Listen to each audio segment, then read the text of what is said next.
plus shape. Welcome to this session. We have four short papers to be presented in this session. The first paper is about compression and real-time rendering of inward spherical light fields. The second paper will be about multi-sample anti-aliasing in deferred rendering. The third paper will be presented on online learning the best local balancing strategy. And the last one will be on an architecture of Map2, which is a generic platform for processing 3D meshes in point clouds. So we start with the first presentation, which will be given by Sagi Hashi Sharif. And this is a recorded video presentation, so we are moving towards that.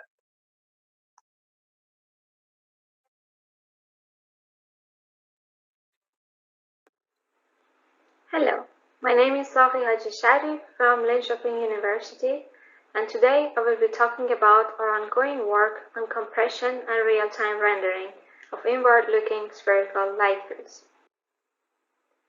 Light field imaging is about capturing multidimensional data that represents the environment. This process faces a few challenges, such as capturing, which poses the question of how to sample the scene, how many cameras to use, and how to arrange them. The main bottleneck of acquisition is the bandwidth, because oftentimes we need many cameras to have acceptable angular resolution. The other challenge is the storage. Even if we design a robust acquisition system, it is very challenging to store and handle and transfer all the data in real time. And finally, given the large amount of captured data, it is computationally infeasible to render high-resolution light fields that the user can interact with in real time. To give you an idea, imagine opening thousands of images on your device simultaneously while you're trying to interact with them. In this work, our focus is on these three challenges. One of the contributions of our work is designing a flexible capturing setup for 360 degrees inward-looking light fields. We simulated this design to create a few datasets with this setup. Using the captured information, we encode the data using a proper data-driven representative model such that the data is sparse in that representation. We have used Aggregated Multidimensional Dictionary Ensemble, or AMDE, for this purpose, and we adapted it to fit our light field data. To further compress the encoded data, we use quantization and entropy coding on the coefficients that we obtained from the encoding step. Finally, we implemented a real-time rendering framework where we display the light field data from any virtual point of view. Our capturing design is a rotating arm that is mounted on a motorized engine, which can accurately move the arm with a specific angle. We can mount multiple cameras with different spacing on the arm. When the arm rotates, it captures the objects in the middle from different angles. This setup can be useful for capturing valuable artifacts from museums or any objects that you want to view from different angles. For our setup, we have used 13 cameras on the arm that are rotating with 1 degree in angle for capturing. Therefore, in total, we have 360 by 13 sampling views. In this work, we have used only the simulation for creating the dataset with this setup. However, a prototype of this setup has also been implemented, which is capable of capturing larger scale objects, as you can see on the right picture. Here are some example images of the datasets we created for this capturing setup. We created a dataset with different material properties, such as reflective metal, glass, diffuse, and a combination of these materials. All these datasets come with some auxiliary information, such as depth map, which is used for guiding our rendering method. Similar to classical methods for compression, such as JPEG, We compress our data using a dictionary. However, unlike classical methods that use analytical dictionaries such as wavelet or discrete cosine transform, we train our multidimensional dictionary from training data. Let's say our sampling points for each camera is arranged in the following shape. Each circle represents a camera that rotates around a center point. Since the number of our sample views are quite large, we break down the data into each horizontal circle. We stack a few of the views of each horizontal circle to create four-dimensional patches out of them. These patches span over spatial domain, horizontal angular domain, and spectral domain. Please note that we also add the depth information as an extra channel to the spectral domain. Let's say we have a collection of data points as a training set. Each data point is a multidimensional patch extracted from the light field data. For the light field data we have simulated, each data point therefore is four-dimensional.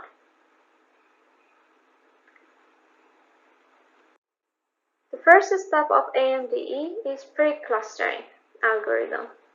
Unlike other methods that often use L2 distance between the patches, for example using k-means, this algorithm is based on sparsity using L0 norm and the representation error.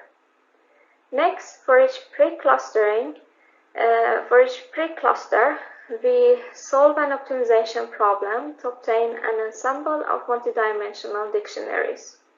We then combine these ensembles to get an aggregated ensemble, which we call AMDE, or Aggregated Multidimensional Dictionary Ensemble.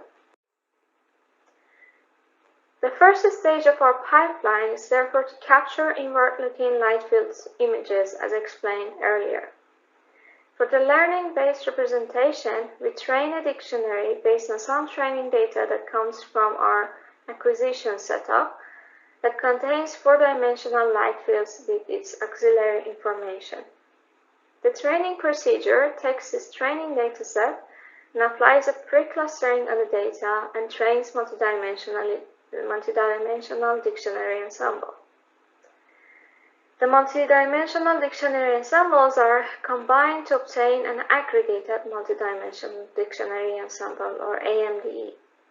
Our trained dictionaries are multidimensional, and this takes advantage of multidimensional nature of light field dataset. The pre-clustering algorithm enhances the sparsity, which reduces the training time by order of magnitude. The AMDE is very small, it has a very small memory footprint, and enables real-time rendering of larger scale light fields. Once we have AMDE, we can take any light field data with similar structure as an input and encode it using the dictionary that we obtain from the training procedure. The sparse coefficients that are obtained from the encoding process are further compressed using quantization and entropy coding. The compressed coefficients, together with the AMDE dictionary, can be stored on disk or transferred to another machine using cloud space. We also perform a process called index mapping, where based on calibration of the camera, we create index map where later on in the rendering process we can use to find the closest cameras. Finally, in the real-time rendering, we use the AMDE dictionaries from the training stage and the sparse coefficients to render any point of view of the light field given the point of view of the virtual camera.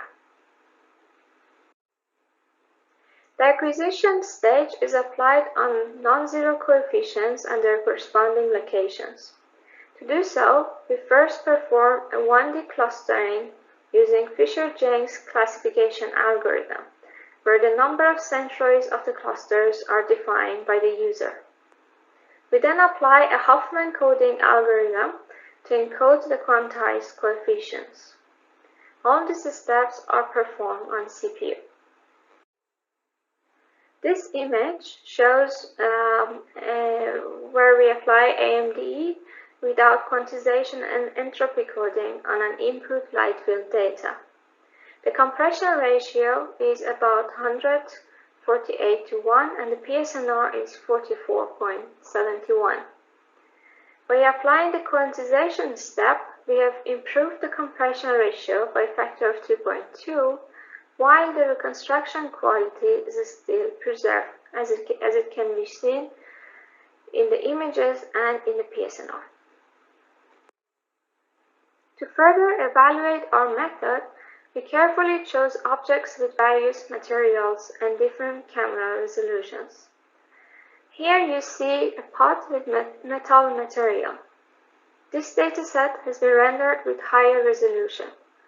The compression ratio is about 1022 with AMDE, which is highest when compared to other datasets. This means that this dataset contains more redundancy when compared to the others, which leads to higher compression ratio.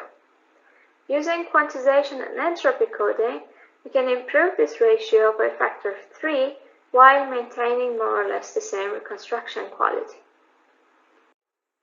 Another dataset we use is a diffuse material with varying surface structure. This dataset with AMDE has compression ratio of 58 to 1, and using quantization and entropy coding, we can improve the rate by a factor of 2.2. We also tested our framework on a glass material, which is more challenging because of variation of lights from one view to another. Here you can see we achieved a high compression ratio with only using AMDE, which is further improved by a factor of 2.3 using quantization and entropy coding. For the lamp dataset, one of the challenges was the depth map, which contains high variations in the small areas. For this dataset, we achieved compression ratio of 59 to 1 with AMDE and 128 to 1 with further improvements. As you can see, the reconstruction quality does not change significantly. Quantization and entropy coding can be used as a trade-off where we need higher compression ratio and can sacrifice a bit of quality. One of the features of our framework is that encoding with AMDE provides fast access to spherical light field elements, which is very useful for real-time rendering. Therefore, our rendering becomes a simple multiplication of sparse coefficients and multidimensional dictionary. As a result, we can reconstruct each individual pixel of the light field in real time. The compression method provides fast access to each element, which means that we can access these elements in real time and reconstruct each element in GPU. Imagine we have an object in the middle of the scene where our cameras are arranged around the object in the following setup. We place its proxy geometry, such as a plane or a sphere, in the center of the scene to assist the rendering.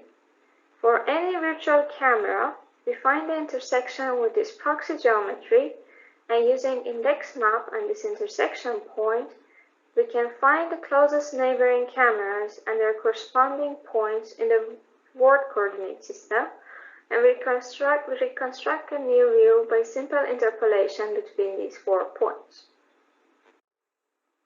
Here is an example of our rendering, real-time rendering, where we can render at about 180 frames per second. The size of our data points are 12 by 16 for the spatial domain and 4 for the color plus auxiliary information and 6 for the number of consecutive views on the horizontal ring.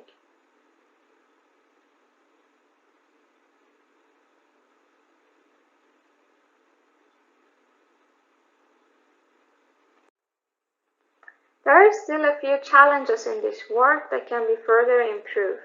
The first one, as you saw in the previous slide, is a novel view generation.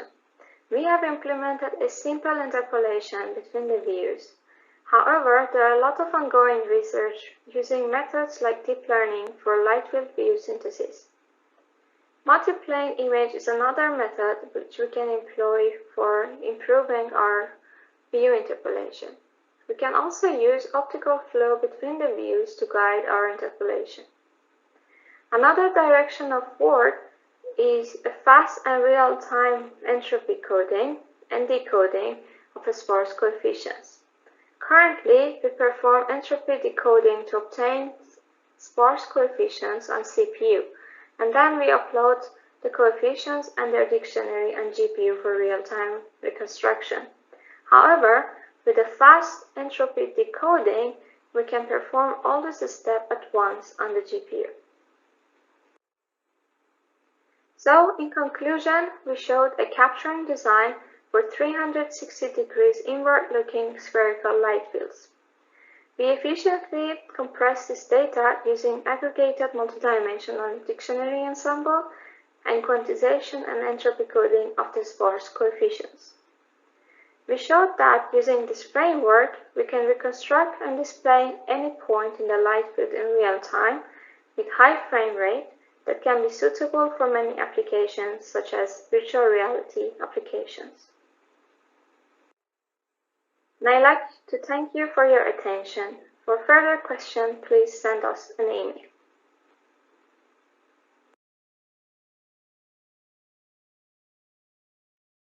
Thank you, Sagi, for this nice presentation. We have Sagi here with us available live.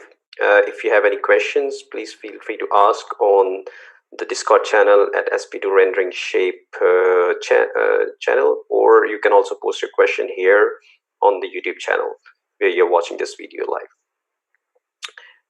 All right. While others are thinking of some questions, I have a few I can start with. It was a nice presentation, Sagi. I was wondering while like in the initial stage of the presentation, what is like how do you define the sampling rate of the light field? Does it matter, or you just like make sure that there is a dense light field and you just want to focus on the reconstruction there?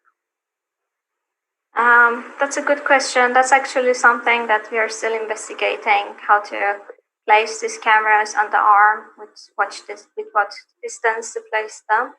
I think it's a bit scene dependent, how large the scene is that we are capturing in the center. And we should adopt it based on what we are capturing. But that's something we are investigating also, how to place these cameras. Right. Okay. I don't see any other questions so far. So, okay, I have another one. So, one thing I noticed is that, like, just to follow up on this for the sampling rate, you already mentioned that you're kind of investigating, but one thing I think, which I just want to make a comment, is that maybe it would be interesting to also see that since you are doing this spherical domain sampling of the light field, it would be nice to see if the sampling rates which are derived in the planar domain would actually hold there as well. Because, you know, the more you go towards the pole of your spherical domain, you might want to use still less samples there. And because the surface here, right? So, yeah, I mean, it's just a comment. I mean, since it's in this investigation, yeah, maybe worth looking into that. I don't know if you have already. With this setup that we presented in this paper, we placed them with equal distance from each other on the arm. But we also captured some data sets where we make it more dense in the center and more sparse as you reach the pole of the sphere. So we distribute it like that, but we don't have it like formulated how exactly we should place the cameras. I see. And one thing I also noticed is that in the results section, like I think it was on slide number 11, there was some artifacts on the gray region when you were showing these compressions there. And I was just wondering, like, this quantization error which is happening there, is it like why it happens on this constant region? I mean, there is a variability because of the light, of course, but the blue and the yellow regions, they seem perfectly fine. on the other image, but in the gray regions, this quantization is very visible. Do you have any comments on that? That's actually, I didn't notice this before, but I think you don't see it that much in the blue and the gray region if you look at the error image. Yeah, exactly. Yeah, this is and what I meant was that you don't see it that much because there's variation in the blue and yellow image. But if you look at the error image, it's kind of similar errors. You see also some square patterns in the error image of the RGB image, not the depth map. Right. But that's how also we are doing this clustering. That might affect that it doesn't assign enough clusters for the depth map.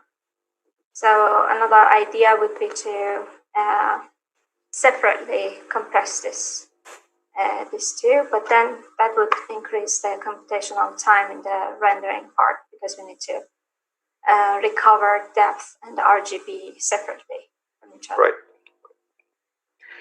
Okay, that's yeah. Thanks a lot, Sagi, for your time here.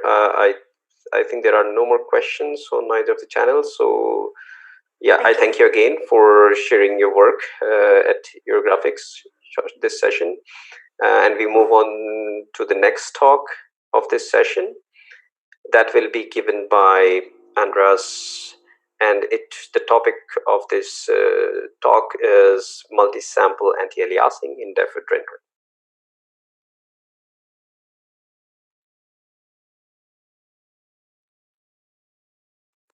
Hello everyone, my name is András Fridvalszky, and I will be presenting our work titled Multisample Anti-Aliasing in Deferred Rendering, co-written by Balázs Tóth. Let us briefly discuss these two separate techniques first. Anti-aliasing is the process of repairing and smoothing jagged edges on the picture. They are caused by high-frequency components of the scene, for example, geometric edges. Without anti-aliasing, the small branch will have holes in its structure when rasterized over the screen, shown on the top left picture. Different techniques try to manage this problem in many ways. For example, fast approximate anti-aliasing, shown on the top right, works on the final render, searches for edges, and tries to smooth them out by blending them with neighboring pixels. On the contrary, multisample anti-aliasing, shown on the bottom left, works by increasing the number of samples near these edges. It is similar to supersampling, but faster and tailored for geometric aliasing. It's a built-in feature of modern GPUs. Our technique, shown on the bottom right, in fact gives the same results as multisampling. The difference is that it uses a different G-buffer structure, which makes it faster and more memory efficient than previous implementations. Multisampling works by using more than one sample point inside a pixel. In this example, we have 4 samples. When a triangle rasterizes over the pixel, the fragment shader is invoked only once for this pixel-triangle intersection.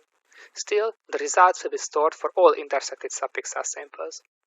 When a triangle fully covers a pixel, then we can skip 3 unnecessary shading calculations. When a geometric edge lies inside a pixel, different data will be stored inside the samples. After the resolve operation, when they are averaged, the result will be an anti-aliased color. Deferred shading is a rendering technique used to process more light sources than traditional forward shading. It separates the process of rendering into 2 parts. The first is the geometry pass, which processes the geometry but does no shading at all. For every pixel, it just collects the visible attributes needed for later shading into the G-buffer. For example, albedo, normal, and depth.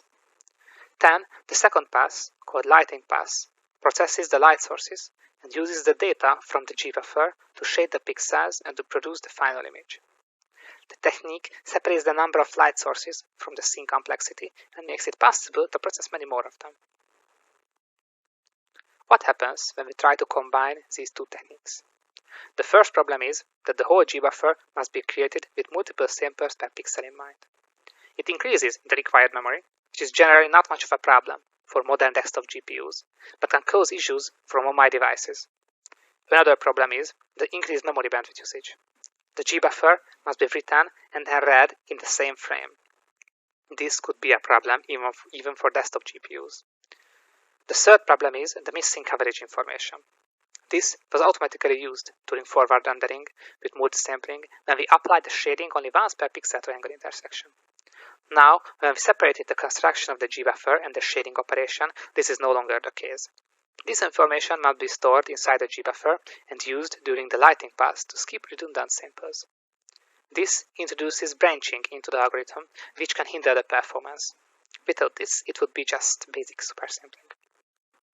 For these reasons, FXAA or similar techniques are used in modern deferred renderers because they are not influenced by the scene complexity, just by the resolution.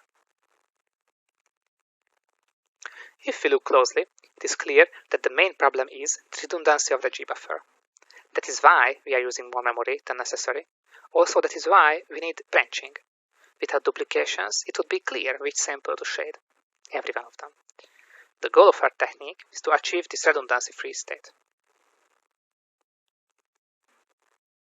For this reason, we redesigned the standard G-buffer structure, generally implemented as viewport-sized textures. We build linked lists from the visible samples for every pixel.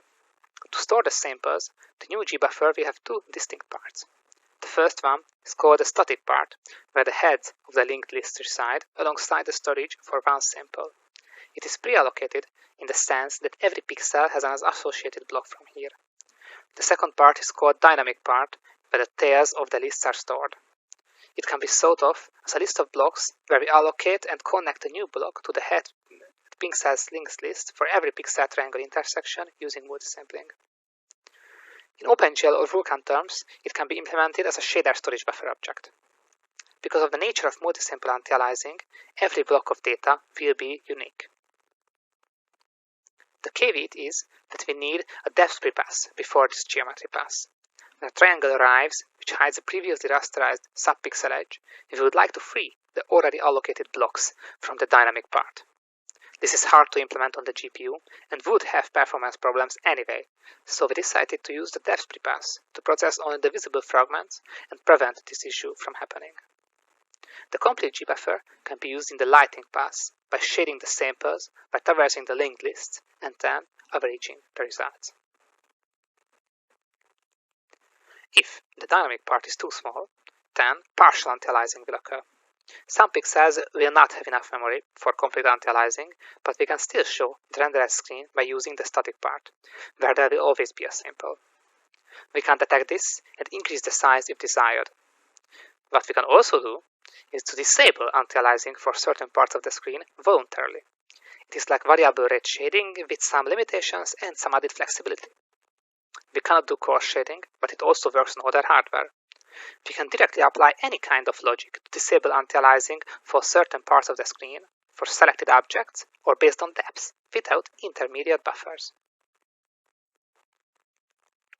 In this video, you can see this technique in action. As before, black pixels use one sample, the reds use more. We can disable anti-aliasing by simple shapes. Here you can see a rectangle and an ellipse. It can be useful for applications where parts of the screen are already blurred or not in focus. For example, racing games or virtual reality. It is also possible to use the depth buffer to disable it for distant objects. This could be used in scenes with heavy fog or other vision obscuring effect. Selected objects can be excluded too. These techniques can also be combined for a greater effect if an application requires it. But any other custom logic could be used too. For example, in this experimental version, we are doing edge detection on the depth buffer.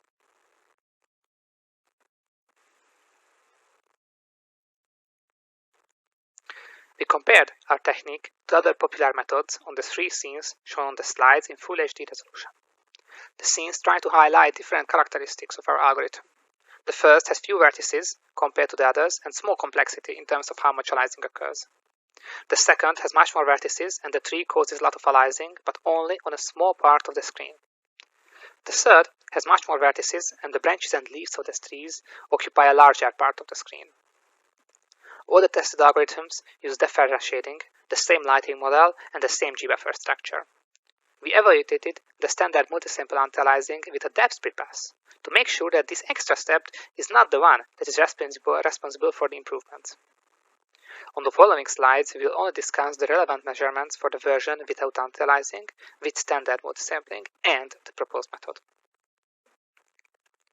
First, let's see the memory usage. Our method has a minimum and maximum values associated with it.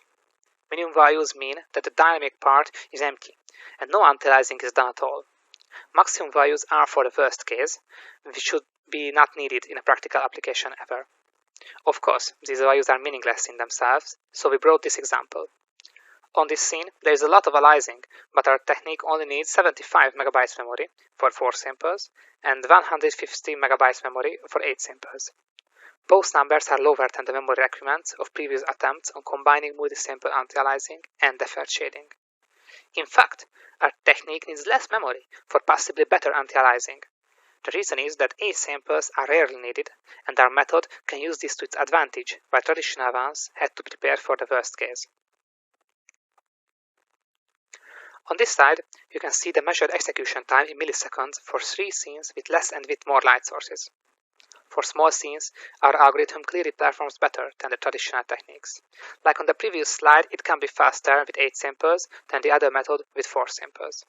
But as we increase the number of vertices, it falls behind, as can be seen on the third row. The reason is the existence of the depth prepass. If we increase the number of light sources too, our algorithm will outperform the other method again for the same number of samples, even on the largest screen, seen as you can see on the last row. Here we can see the relative performance of the proposed and traditional techniques shown in red and blue respectively compared to a version without anti-aliasing. The values mean that the performance is how many times slower than without anti-aliasing, so lower values are the better. What is worth noting that our technique reacts better to higher anti-aliasing settings than the standard method. The reason is that the other method does many unnecessary shading calculations when more samples are used, while ours never does any. The same can be said for the light sources too, as can be seen on the right diagram. Initially, the traditional method outperforms our technique on the largest scene, but with more light sources added, it quickly becomes slower. We have shown an alternative structure for the G-buffer which uses less memory with multi-sample anti-aliasing enabled than previous attempts and generally has a better performance. It can also apply potentially better anti-aliasing for certain scenes by using more samples while still having less memory usage and better performance. It also has a flexible structure which allows to use similar techniques to variable rate shading on older hardware. By limiting the size of the G-buffer, we can still apply anti-aliasing on some parts of the screen while reserving memory and precious milliseconds for other uses. We think that the performance could be further improved by using contiguous memory for the samples instead of a linked list. This technique is called the S-buffer. It should decrease memory usage because the pointers aren't needed anymore, and it should increase data locality too. The currently unresolved problem is the efficient counting of visible samples for the memory allocation. Our data structure is similar to those that are used for order-independent transparency. It is natural to think about incorporating this into our technique. It could be implemented in a separate path where we use the G-buffer for the transparent samples. Our light source implementation is simplistic, and currently we aren't handling shadows. By adding properly implemented light sources and shadows, we could further prepare our technique for possible production usage. Thank you for your attention. Thank you, Andres, for the nice presentation. Now we are open for questions. Andres is available with us live here. And if you have any questions, please feel free to post them on the SP2 Rendering Shape channel and the Discord, or we can also collect questions from the YouTube channel. Okay, while we're waiting for questions, I have one. Andres, it's certainly a nice work. I was wondering if the idea directly translates also to the temporal domain, or is it, or maybe I misunderstood. Does it just work in the spatial domain for anti-aliasing, or the temporal domain is taken care of there already? It only works in the spatial domain. We only use one frame to produce results, just like with multisampling. I see. Standard. I see. So when you kind of talk about making the anti-aliasing look better, do you use some kind of metric to evaluate it, or it's always the visual inspection of the frame that tells you whether it's better or not? We meant when we said that it's potentially better anti-aliasing that it uses higher sample count than the one we compared it, and it is faster than the standard method. The visual quality is the same with our method and the standard multi-sampling if we use the same maximum sample count. I see. I see. Let me quickly check if we have any question on the other channels.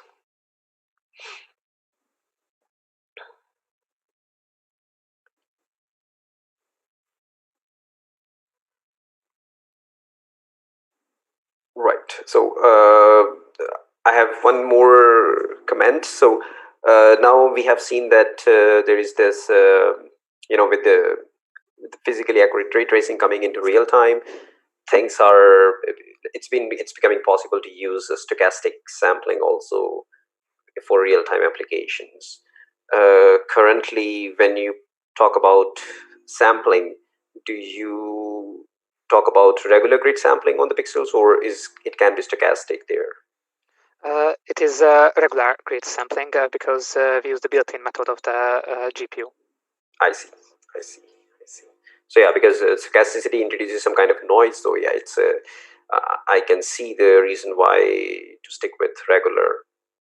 But yeah, with the stochastic, yeah, the structured aliasing converts into unstructured noise, which is another kind of aliasing. So yeah. All right. So it appears there is no question on the other channels so far. So I would like to thank Andres for preparing this nice presentation and for being available to answer the questions. Thank you so much, Andreas. Now we will move to the next talk of the session, which is titled On Learning the Best Local Balancing Strategy. It will be presented by David Murray. The co-authors are Sofiane Benzat, Roman Pekanovsky, and Xavier Granier.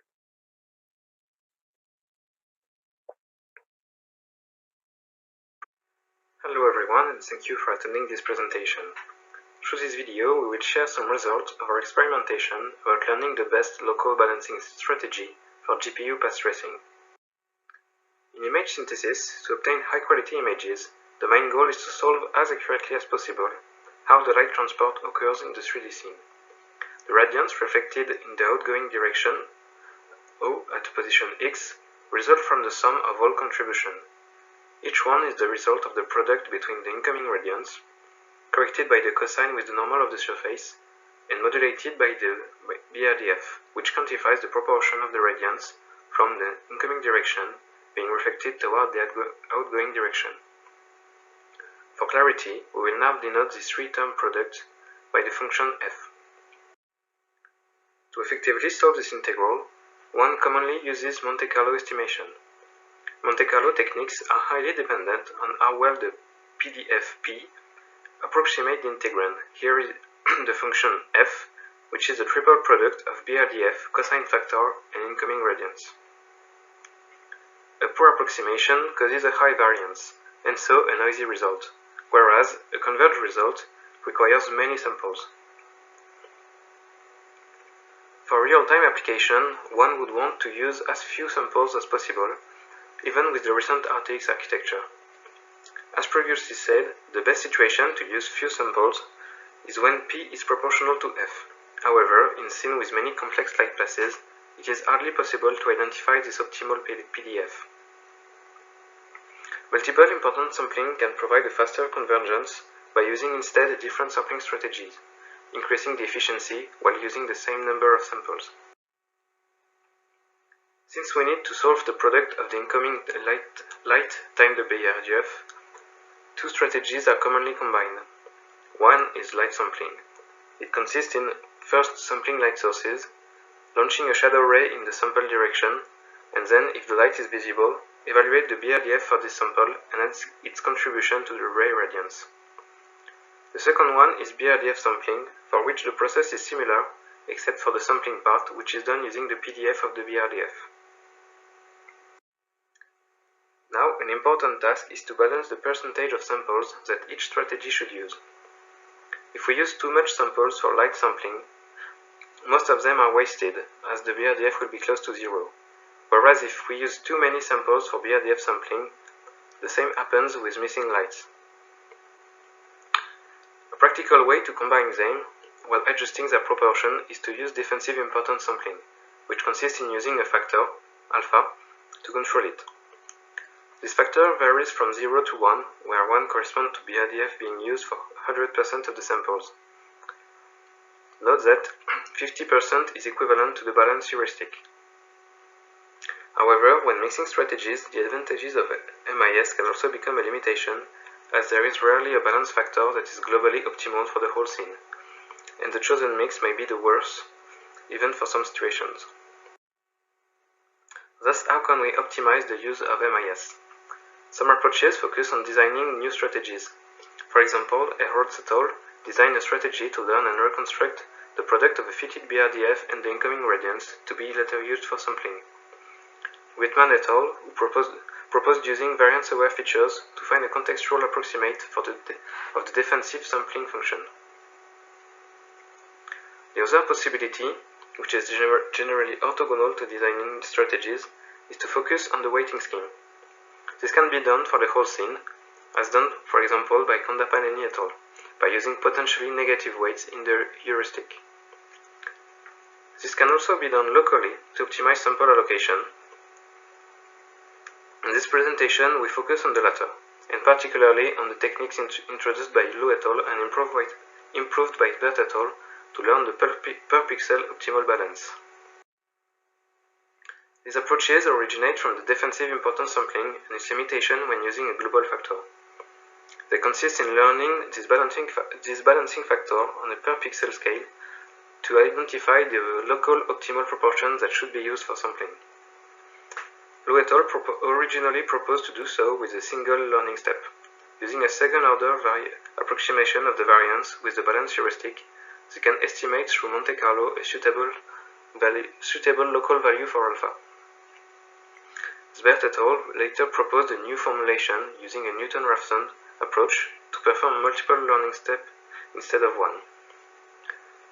Note that in both cases, the learned alpha must be clamped to ensure that the Monte Carlo estimator remains unbiased. So, in all presented results, 100% will correspond to the max clamping value of 90%. To clearly see what we can expect from both solutions, let's look at this open scene lit by a non-variant map. Note that the images is the direct lighting result, as the learning in both techniques is done using direct lighting only. Using one learning step provides some hint on the best local proportions. However, the areas where a single strategy is optimal are not well identified, due to them being capped to 75% by the single-step algorithm. This limitation is lifted by using the formulation of Sbert et al. With multiple learning steps. This way, single strategy areas are fully identified as such. Using this kind of approach have multiple benefits. First, it allows us to optimize the sample allocation while wasting few resources, as the learning samples can be used for rendering. Second, few samples are necessary to obtain an estimation of the balancing factor. Also, the process is supposed to be working with any number of sampling strategies, given the mathematical changes are done. And finally, the iterative process allows the user to specify the value for alpha 0, so that prior knowledge concerning a strategy being better than the other for most pixels can be used as initial guess. However, both approaches are currently limited to direct lighting only, with a single light bounce. So, our first experimentation is to see how this technique fits in a global illumination context. To do so, we use the maps previously computed, using only direct lighting. As the optimization remains per pixel, we can only use the parameter for primary rays. In practice, at the first bounce, we use the alpha value stored in the map to choose the sampling strategy, and thus the propagation direction. Then, the ray propagates until termination, either by Russian roulette or upon reaching a light source. To evaluate the approach in this new context, we use the efficiency according to Wicht's definition, 1 over the product of the variance of the estimator and the computing time. To simplify the evaluation, we use the mean variance over the whole image. More precisely, we will use the relative efficiency, that is, the efficiency using the optimized learned value of alpha against the efficiency of using the balanced heuristic with alpha at 50%. Let's use once again our OpenScene. This time you see the rendering with global illumination. Using the previous alpha map, we obtain the following figures. Looking at the relative efficiency, we can see that it drops to half the one with the balanced heuristic. The main reason lies with the variance on the left using the balanced heuristic, on the right with the alpha from the map. We can see with the difference image the variance increasing for areas dominated by interreflection or caustics. As alpha was learned from direct lighting, these passes are not represented at all and causes the variance difference. So our first test implies that the technique is not fit for use with global illumination as is, as it hinders the efficiency. We propose a simple first extension to account for global illumination. Originally, the learning is done following shooting primary rays, estimating direct radiance, and using this value to compute alpha. We propose to integrate the global illumination contribution in the learning process so that it becomes shooting primary rays, estimating indirect radiance, and using that to compute alpha. That way, the learning process integrates complex light passes with high radiance contribution, like interreflection and caustics. As illustrated on the circle on the right, while learning integrates global illumination, the indirect passes are correctly accounted for. With this simple addition, the relative efficiency increases significantly, as the samples are once again correctly balanced, yielding reduced rendering time and reduced variance. Here is another example with an indoor scene, lit by an environment map through the window. Once again, the variance is much lower with our solution, thus increasing the efficiency. Now we can discuss quickly about the impact of the number of learning samples and learning steps on the efficiency. Among these figures, it is interesting to notice that using few learning samples and few learning steps already provides good results.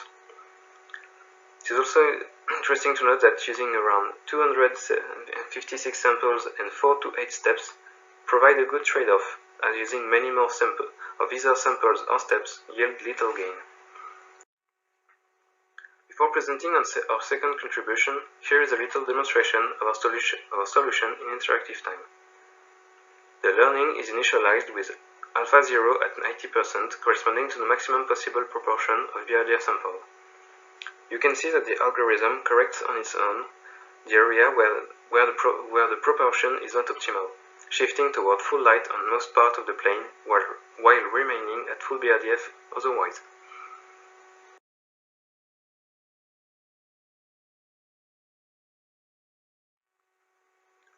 The learning is now initialized with the opposite setup, with alpha 0 at 10%, corresponding to the maximum proportion of light samples. You can once again see that the algorithm corrects on its own the area where BRDF is better. Also, it still converges toward the previous results.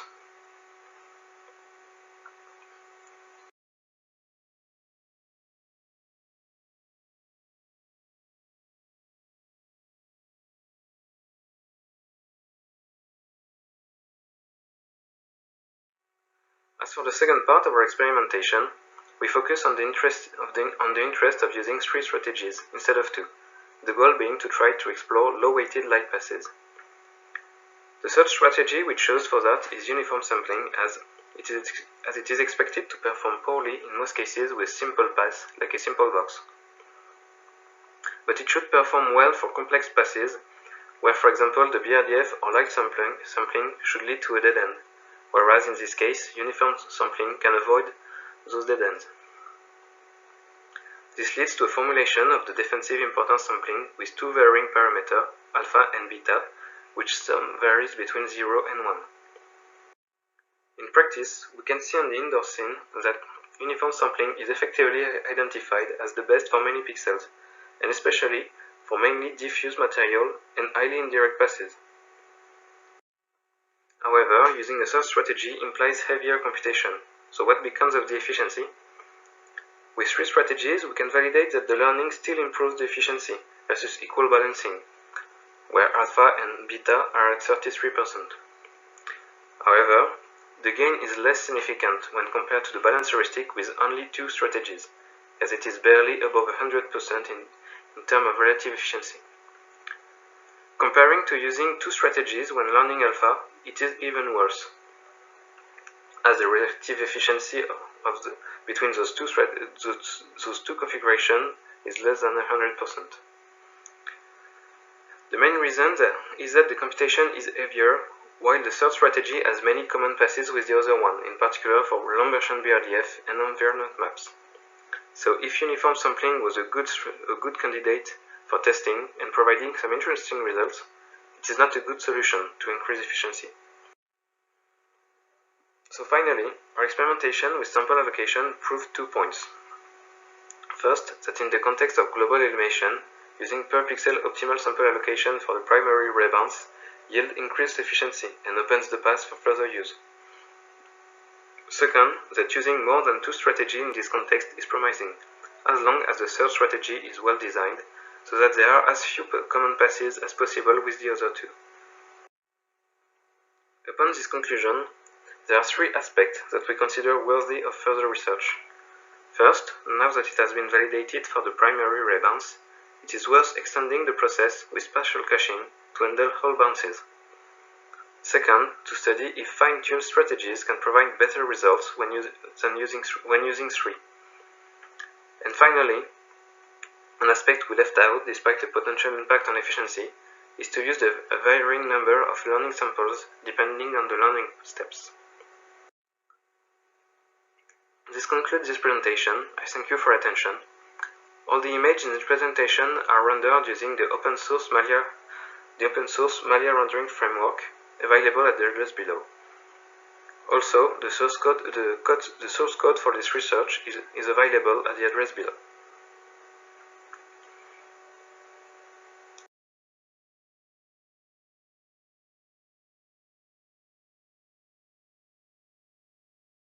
Okay, thank you so much, David, for the presentation. We have David available with us. If you have any questions, feel free to post them on the SP2 Rendering Shape channel or on this YouTube channel in the chat. Okay, while we are waiting for the questions, David, I have one quick question. One thing I might have missed during your talk is that what kind of optimization you're performing there? What we are doing is providing a way to identify which of the two strategy is the best one. Like, what we are that was already proposed for direct lighting, right? And what we propose here is just a simple test to see if it is interesting to extend this type of techniques. So what we are doing is more like a proof of concept that using this kind of approaches with global elimination can be interesting. I see, and so you use the same optimization which was used in the original papers to. Yeah, it's the same. It's the same process. The learning itself is done mathematically is done in the same way. I see. There was this interesting idea of using a third strategy, which was you call this uniform sampling strategy, but yeah, it was kind of not very motivating to see that it doesn't give much improvements. Although you mentioned that in some regions it might give improvements. So do you have any regions where uniform sampling actually seems to work dramatically well compared to other sampling strategies? On the images where you can see when it is blue, it means that uniform is indeed the best strategy for this area. I see. But the impact on relative efficiency is not significant because for this area was already performing well when using only BRDF. I see. So that's why I said that uniform strategy was a good candidate to test the interest of using such strategy, but it reveals to be not a good strategy in this case because there are many overlapping with the other. Right. I mean, the idea is really good. That's for sure. I mean, I won't be surprised if it will be picked up very quickly by the rendering community. I have no question so far on this on either of the channels. And so a further clarification on the approach you presented here. So at each bounce, you kind of test, depending on the alpha map you got from the direct elimination, whether uniform sampling would be better. Like you will test for both the VLCF and the light sampling, and based on that, you will assign the weight you will iteratively optimize for the weight for the uniform sampling. Is that the flow there, right? So if I understand correctly, you're asking if I'm doing this for each bounce? Yes. Choosing between all the strategies? Yes. No, currently only at the first bounce in the scene. Okay. Because as it is a per pixel optimization, that's the main limitation currently, and that's why we did this proof of concept to see if it was interesting to go further than this first bounce. I see. So this is future work. If you want to do that, you need like a spatial structure to store the alpha weights inside the scene and not per pixel. Right. I see. Okay, yeah, it was very nice and interesting work. Thank you so much, David, for the presentation. Now we will move to the next presentation of this talk, which is the final presentation. It's titled Map2, a generic platform for processing 3D meshes in point clouds. The presentation will be given by Vincent Vidal.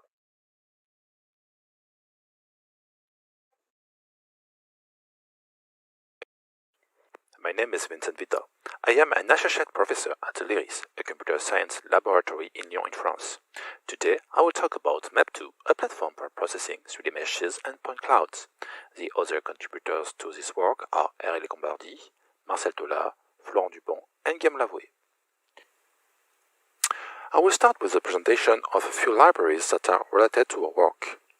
Several mesh libraries are based on the AlphaEdge data structure or equivalent, because it permits constant time access and modification to the neighboring information of a given vertex, edge, or face.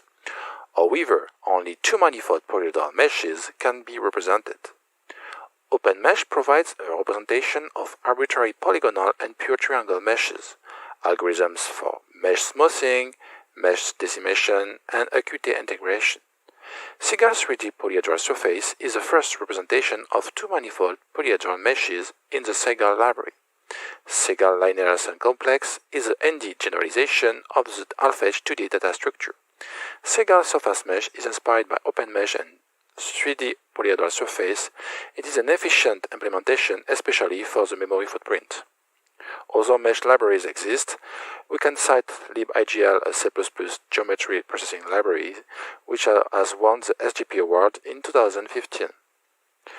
Now we'll present two libraries for point clouds. PCL Point Cloud Library gathers filters, features, extraction, registration, segmentation, sample consensus algorithm, surface reconstruction, and the point cloud visualization, to name a few. Segal 3D PointSet provides a vector-based data structure that contains a default property, a point. Any property the user needs can be easily added, modified, and removed at runtime, color, normal vector, etc. Segal also provides several algorithms for processing point sets, ranging from shape detection to surface reconstruction, and classic point processing algorithms such as normal estimation. Now I will present a few platforms that are related to our work. MeshLab is open source software based on VCGLib for processing and editing 3D triangular meshes. It provides a set of tools for editing, cleaning, hailing, aspecting, rendering, texturing, and converging meshes. It has won the SGP Award in 2017. MEP is an open source platform for processing and analyzing 3D polygonal meshes that are too manifold. It provides segmentation algorithms, progressive compression algorithm, visual quality metrics, and remeshing algorithm, to name a few. Graphite is an experimental 3D modeler built in top of the Geogram programming library. It has data structures and efficient OpenGL visualization for point sets, surfacing meshes, volumetric meshes. It has state-of-the-art mesh repair, remeshing reconstruction algorithm. CloudCompare is an open-source project originally designed to perform a comparison between two dense 3D point clouds or between a point cloud and a triangular mesh. It relies on a specific Octree data structure dedicated to this task. Afterwards, CloudCompare has been extended to a more generic point cloud processing software with registration, resampling, interactive segmentation, etc. Map2 is an open-source C++ SDK which supports a wide range of 3D data, static and dynamic meshes, point clouds together with several types of attributes, colors and normal, different kinds of texture maps, including physically based maps. It is not limited to a single data structure, but integrates a wide range of them. OpenMesh, Segal Surface Mesh, Segal 3D Polygonal Surface, Segal Linear Cell Complex, PCL Point Cloud Library, and Segal Point Sets. AIF, a data structure for representing non-manifold meshes, has also been integrated. Map2 offers generic programming abstraction layers allowing to invoke any data structure with the same source code. It offers application programming interface for creating new processing filters, and it is developer-oriented and provides extensive documentation and tutorials for creating filters and plugins. This is the Map2 graphical user interface, which permits to visualize meshes and point clouds and to integrate filters as plugins. It runs on Windows, Linux, and Mac OS X. The core of the Map2 platform is a central layer. It relies on a set of concepts which provide an abstraction layer over the topology, the geometry, and the properties of either a surface mesh or a point cloud. A concept is a set of requirements, valid expressions, asset types, semantic invariants, complexity guarantees, etc. that a type must fulfill to be correctly used as arguments in a call to a generic algorithm. A concept can be thrown off as a form of API in the context of a generic algorithm. The phase graph and point cloud concepts are dedicated to the topology of a surface mesh and a point cloud, respectively. Geometry concept permits the generic processing of point coordinates, and property concept allows to store face, edge, or vertex properties independently of the internal storage of the underlying data structure.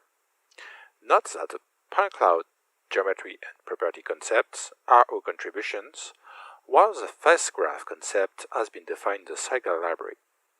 How these concepts permit the generic processing of our data structures fulfilling the required concepts. These concepts are detailed in the next slide. The template library based on these concepts is the FEVV template library. FEVV holds for face, edge, vertex, volume. Generic filters can then be created based on these concepts. Generic filters are template functions, and concepts are given as template parameters. Structure-specific filters can also be written. Filters can either be called using a command line interface or integrated into the Map2 graphical user interface. Interoperability over the data structures is allowed via the generic reader, writer, and conversion filters. This permits the development of complex processing pipelines where the end user needs to apply at least two structure-specific filters that are available in two different data structures. For instance, you can load a point cloud using a PCL data structure, then estimate point normals using a PCL algorithm, then convert your PCL point cloud to a Segal point set, and finally orient consistently point normals using a Segal algorithm. PostGraph concept provides vertex and edge manipulation features such as vertex edge descriptor, vertex edge iterator, and some basic functions to iterate on vertices and edges of the graph.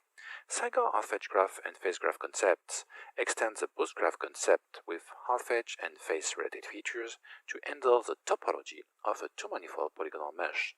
Segal also offers circulators around the face or vertex, which are implemented using the half-edge graph concept.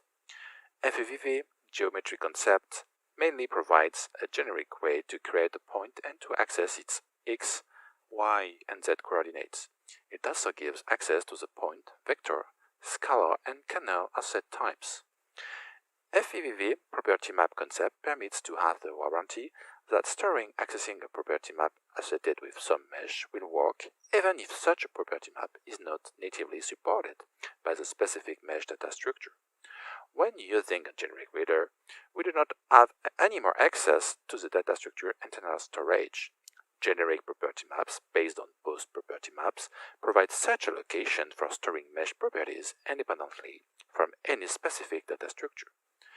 The FEVV property map concept also provides a property map container that is used to gather all the property maps associated with the same mesh. FEVV point cloud concept reuses the notation of postgraph concept related to the vertices for access, addition, and removal, so that a simple algorithm iterating on vertices can be written in a generic way for meshes and point clouds. The point cloud concept also provides a k-nearest neighbor features which is common in point cloud processing. The presented sample of C++ code permits to iterate on the vertices of a mesh or a point cloud to print their coordinates. To the left, the native surface mesh code is presented, which implies its rewriting for another data structure. To the right, the generic source code is presented. It works with all data structures supported by Map2, OpenMesh, Cygal structures, AIF, PCL. For iterating on the vertices, the post vertex list graph concept is used. The Map2 point cloud concept reuses the vertex list graph concept for point cloud data structures. As can be noticed, the geometry concept is used here via the templated FEVV geometry traits. Map2 platform includes several filters and plugins. The generic reader and writer can load manifold and non-manifold mesh data structures and can handle common vertex edge face attributes via the FEVV property map concept. Several mesh filters are implemented: the MSDM2 perceptual metric, a mesh curator computation algorithm from Cohen-Steiner and Movan, a fast Boolean operation between two closed surface meshes, the just noticeable distortion model recently proposed by Nader et al., and the progressive compression algorithm from Lee et al. Map2 platform also includes point cloud filters, the recent normal estimation proposed by Sanchez et al., and the point cloud curator calculation are implemented. More details are given in the paper. Boolean operations, progressive decompression, and point cloud curator calculation will be presented during the demo. A direct application of implementing algorithms generically is a comparison of data structure performances. Here we have compared the compression computation times and the memory footprints obtained for 4 meshes of growing sizes from 9,000 to 550,000 vertices. OpenMesh is the fastest data structure, followed by Cygal surface mesh, which is 1.3 times slower. Cygal surface mesh provides the smallest memory footprint. Detailed results for progressive compression and decompression are available in the supplementary material. We have presented the Map2 platform, which offers an API based on concepts to write both generic algorithms and complex processing pipelines. The Map2 GUI offers the possibility to integrate your work as a Qt plugin and to benefit from texture-based or physically based rendering. The Map2 abstraction layers rely on templated and inline functions that wrap data structure function calls, we thus expect to encounter only a small overhead compared to a native implementation. Nevertheless, the use of associative property maps for no-indexed data structures can lead to performance loss, which was observed for Cygal 3D polyhedral surface. We plan to support the volume mesh representation through the introduction of new concepts. Our main objectives are to ease the processing of 3D data in an interoperable way and to federate a user community.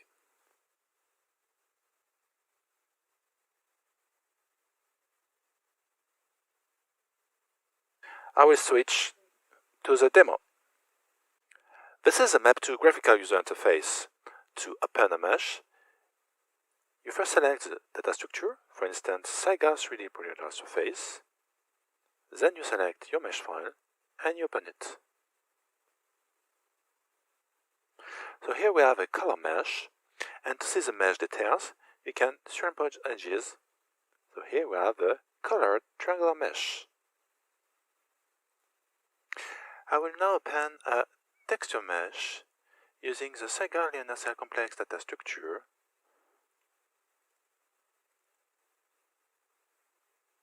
So here we have our texture mesh, and this mesh is provided with a normal map, so we can activate physically based rendering that is based on shaders. Here we have a dynamic mesh, namely we have loaded a sequence of 9 horse models. To see the mesh sequence, we change to the type mode, and then we can play with the next button or with the previous button. I will now open a point cloud using the point cloud library data structure. This is a color point cloud. We can see the points by zoom in. And I will now apply the point cloud cavity plugin with k-nearest neighbor search and 14 neighbors.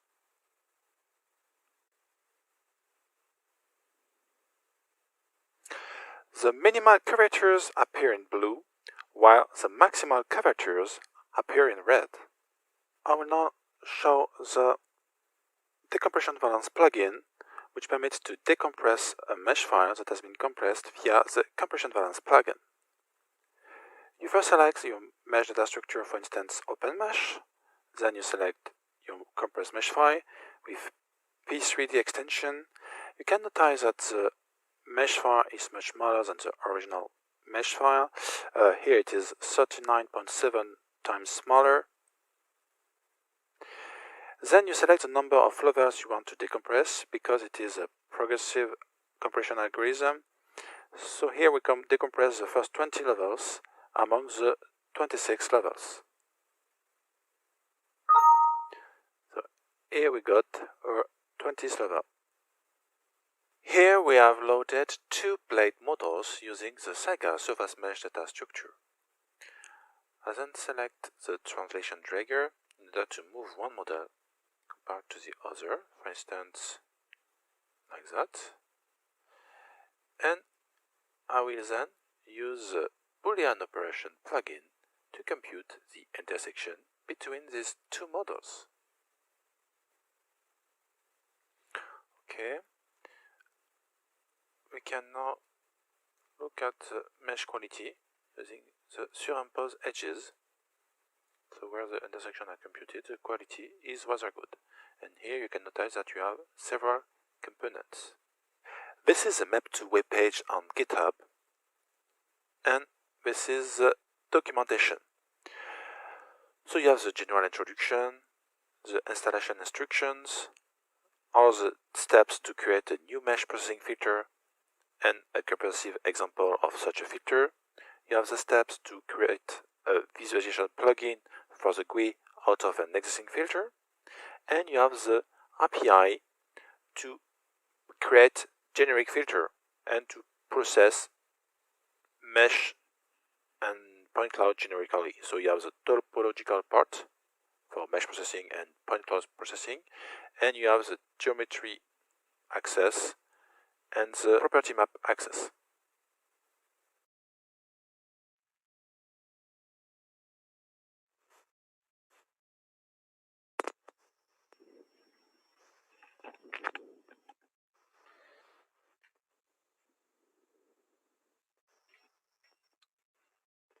So I can click here. Hi. Yes, I can hear you. Okay. Yeah, sorry, my mic was muted. Okay, so thanks for this nice presentation. I am just looking at the channels if we have any questions before I dive into my questions. So it looks like you have presented this more coherent framework, which makes which allows generic data types to handle meshes and point clouds at the same time, which cleans up the code nicely. I think that's very useful, definitely. Does it include all the packages, like functionalities of all the packages which you discuss in the related work? You think of which packages? So, for example, this mesh lab you talked about. Okay. In fact, we didn't include yet the library of MeshLab, but someone that want to include additional packages, in fact, can follow the example. For instance, we have integrated IF in the Map2 platform, and so someone want to integrate another packages can follow the step we have made for IF integration. I see. So you have to code the wrapper for the graph part, the boost graph part, and also the wrapper for the geometry part. I see. And like, so it's once you have the wrapper, you can actually use all the functionality of that library. It's just as straightforward as that. Yes. In fact, you can write a generic algorithm. You can even publish your algorithm because it is written generically. So you can test your algorithm with all the data structure and select the best data structure. I see. Yeah, because especially these things you're talking about, like the normal estimation from point clouds, this is kind of heating up in the community where people use point clouds a lot. So yeah, I think this could definitely help to have a generic framework in these communities. Okay, let me just quickly check if we have any questions so far.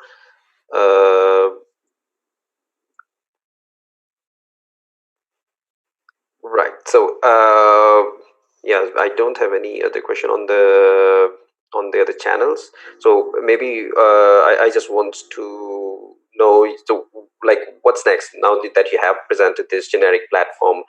Are you have made sure that the code is available online?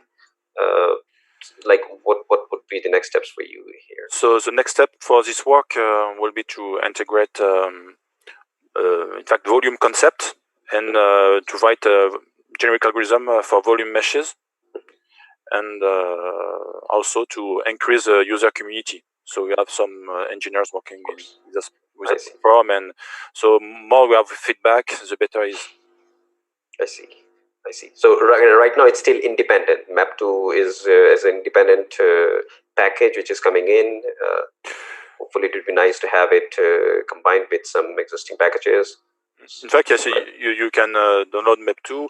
In fact, when you compile it, you can select the data structure you want to use. For instance, if you want to use Saiga, OpenMesh, etc., and it will work with all the selected data structure.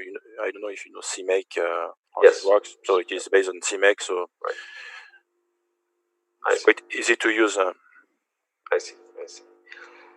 All right. Thank you so much, Vincent, for this presentation and for being here to answer my questions.